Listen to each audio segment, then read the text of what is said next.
Bismillahirrahmanirrahim. Sikap berikutnya terkait dengan apa yang harus kita lakukan terkait dengan musibah dan tragedi di Palestina adalah kita memberikan pertolongan kepada mereka dalam bentuk dukungan atau sumbangan harta. Nah, dukungan dana dan apa yang dibutuhkan oleh mereka, obat-obatan yang sangat-sangat mereka membutuhkannya, pakaian yang juga sangat mereka membutuhkannya. Nah, ini yang bisa kita lakukan dalam kondisi seperti ini. Nah, mengumpulkan dana kemudian disalurkan melalui jalur-jalur resmi yang ditunjuk oleh negara atau diridhoi oleh negara. Nah, kita mengumpulkan dana sebatas yang bisa kita lakukan. Nah, sebatas yang bisa kita upayakan. Kemudian disalurkan melalui jalur yang tepat. Jalur yang memang pertama bisa sampai dana tersebut kepada pihak-pihak yang membutuhkannya. Jangan disalurkan dana tersebut kepada pihak-pihak yang diberikan hanya untuk kelompok dan kepentingannya saja. Dalam kondisi seperti ini memang serba sulit, terkhusus di negeri kita. Terkhusus di negeri kita sangat sulit. Berbeda seperti negeri di Saudi Arabia yang akan kita sebut, langsung dari raja menghimbau masyarakat di samping sumbangan negara secara langsung, menghimbau masyarakat untuk mengumpulkan dananya. Dikumpulkanlah dana tersebut secara besar-besaran yang sampai kurang lebih 10 hari yang lalu sudah lebih dari 6 triliun rupiah. 6 triliun rupiah itu baru dalam bentuk uang. Juga kurang lebih 10 hari yang lalu negara Saudi sudah mengirimkan 132 ton obat-obatan. Dan bukan obat-obatan generik ya. Obat-obatan asli. Di Saudi mau cari generik itu setengah mati. Waktu kita umroh mau cari, kata teman kita yang ngerti kebutuhan obat-obatan, nggak ada yang generik Ustaz. Namanya. Semuanya. Iya. Nah. Itu yang dikirim. 132 ton. 10 hari yang lalu itu adalah pesawat ke-11 yang dikirim dari Saudi mengangkut obat-obatan tersebut. Pesawat ke-11 itu 10 hari yang lalu. Entah sekarang sudah terus berlanjut. Langsung himbauan dari raja. Nah, yang seperti ini enak. Ya, masyarakat nggak bingung. Mau dikemanakan sumbangannya. Nggak khawatir. Nah, beda tentunya di negeri kita. Dan semoga Allah memberikan hidayah kepada pemerintah kita. Memberikan kepada mereka taufik. Untuk bisa beramal dengan segala amal yang diridhoi oleh Allah subhanahu wa ta'ala. Dan dijauhkan dari bitanah su'. Dari kaki tangan atau pendamping-pendamping yang jelek, pembisik-pembisik yang jelek. Nah, kalau di negeri kita sangat sulit. Nah, mau dihimbau ke siapa? Nah, mau diberikan sumbangan kita kepada siapa? Disalurkan melalui lembaga apa? Nah, Ustaz, di sini ada lembaga-lembaga yang akan menyampaikan itu, ada beberapa organisasi. Organisasi itu sendiri terpecah belah.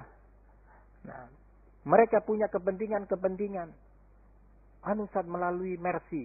Mercy itu ya, pertama dibentuknya katanya tidak memihak atau condong kepada satu kelompok tertentu pun.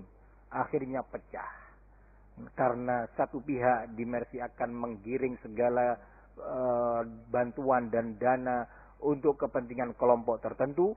Akhirnya yang satu keluar mendirikan bulan sabit merah, ya, yang lebih arahnya ke Ikhwanul Muslimin, yang ini ke kelompok Al-Khawarij, ya. Khawarijnya sendiri juga pecah, ya. Lalu mau disalurkan kepada kelompok yang mana? Nah, begitu juga sesampainya di Palestina. Satu koper besar yang berisi ribuan rupiah, uang seribuan rupiah itu tadi, itu mau diserahkan ke siapa? Bendera yang mana yang akan menerimanya nanti? Benderanya Hamas kah? Atau partai Fatahkah? Atau jihad Islamikah? Atau faksi-faksi yang lainnya? Mau diserahkan ke siapa? Serba repot. Dan ini diantara sebab penghalang turunnya Nasrullah. Kondisi muslimin di sana dan di luar sana juga. Maka dari itu, kita menghimbau kepada kaum muslimin untuk mengumpulkan dananya sebatas yang bisa dia mampu untuk memberikannya dan disalurkan melalui jalur-jalur resmi. Nah, hal ini difatwakan oleh para ulama. Di antaranya adalah fatwa Syekh Saleh bin Fauzan Al-Fauzan hafizahullahu taala. Beliau ditanya dengan sebuah pertanyaan.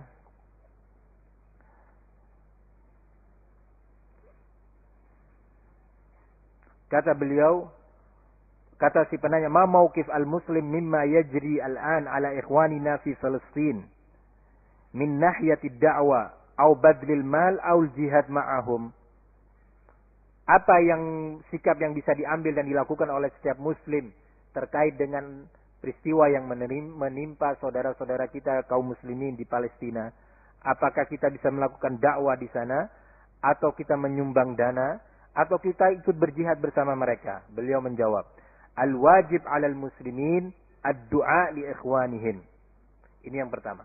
Wajib, jadi hukumnya wajib kepada kaum muslimin untuk mendoakan bagi saudara-saudara kita kaum muslimin mustad'afin di Palestina.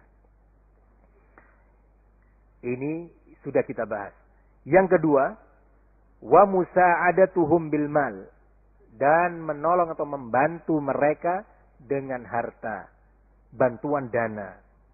Nah, musa'adatuhum bil mal wad du'a, hadza huwal wajib. Membantu mereka dengan harta dan dana sekaligus juga dengan doa, ini adalah yang wajib. Wa hadzal ladzi yanfa'uhum wa yu'inuhum, ini yang dapat membantu mereka, ya, dan lebih bermanfaat untuk mereka. Nah, begitu juga difatwakan oleh Al-Lajnah Ad-Daimah. Al-Lajnah Ad-Daimah di bawah pimpinan Al-Mufti Al-Am di Al-Mufti Al-Am Al-Mamlakatul Arabiyyah As-Saudiyah bersama Lajnah Daimah juga memfatwakan hal yang sama, menghimbau seluruh kaum muslimin. Nah, dalam kesempatan ini ada beberapa syubhat dan kedustaan yang disampaikan oleh kelompok Al-Ikhwanul Muslimin, ya, di negeri ini dan di luar negeri ini. Pertama, bahwa negara Saudi yang memang sering diserang itu negara Saudi. Nah, yang sering dijadikan kambing hitam. Nah, tidak punya kepedulian terhadap masalah Palestina. Jawabannya adalah, pertama, ini adalah kadzib. Iyaquluna illa kadziba. Tidaklah mereka berucap kecuali dusta. Pertama, secara resmi raja dan seluruh yang terkait dengannya telah menyampaikan kecaman keras terhadap Yahudi. Dan ini nggak gampang, sebuah negara loh. Kalau cuma mengecam di atas mimbar sini gampang. Nah, kalau saya dan antum mengecam, melaknat Yahudi itu gampang dari sini. Tapi atas nama sebuah negara resmi, itu bukan perkara yang gampang. Konsekuensinya banyak. Nah, ya, konsekuensinya itu banyak sekali.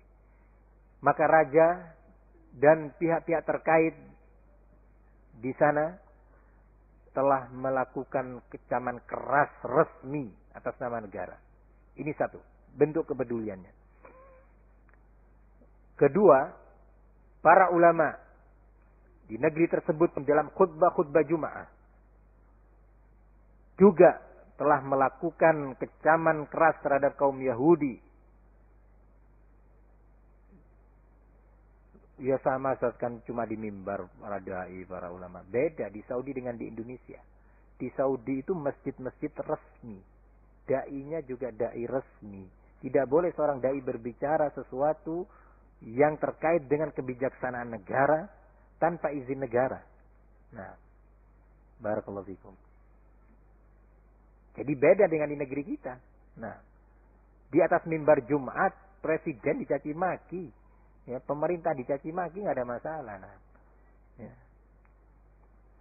Di negeri ini. Nah, kalau di sana tidak.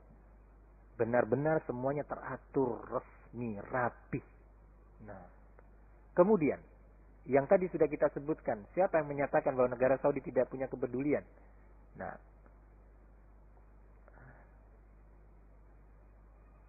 raja telah menghimbau secara langsung, berpidato, menghimbau secara langsung kepada rakyat. Sebuah pendidikan yang luar biasa. Nah, menghimbau kepada kaum muslimin, rakyat di sana untuk menyumbangkan dananya. Nah, untuk menyumbangkan apa yang bisa mereka berikan. Nah, berbondong-bondonglah rakyat di situ dengan resmi, disalurkan dengan resmi. Jadi bukan atas nama kelompok, pesawat yang dikirim itu resmi atas nama negara. Kalau Indonesia pakai Garuda Airways. Resmi itu. Nah, bukan pakai Lion atau pakai Adam Air yang sudah nggak ada. Nah, itu nggak resmi. Ya. Itu bisa main kucing-kucingan ketika negaranya dituduh. Kamu membantu. Oh enggak, itu pakai pesawat lain, bukan pesawat resmi negara. Nah, ini resmi dikirim ke sana. Nah, ya. Ini bukan kepedulian. Nah, entah sekarang sudah berapa triliun. Nah, barakallahu fikum, yang sudah terkumpul dan sudah dikirimkan ke sana dengan pengiriman yang jelas, menerima dengan jelas. Kemudian barakallahu fikum, kalau ada yang mengatakan, ya, tapi negara Saudi tidak mengirim, tidak membantu para mujahidin untuk mengirim para pemudanya ke sana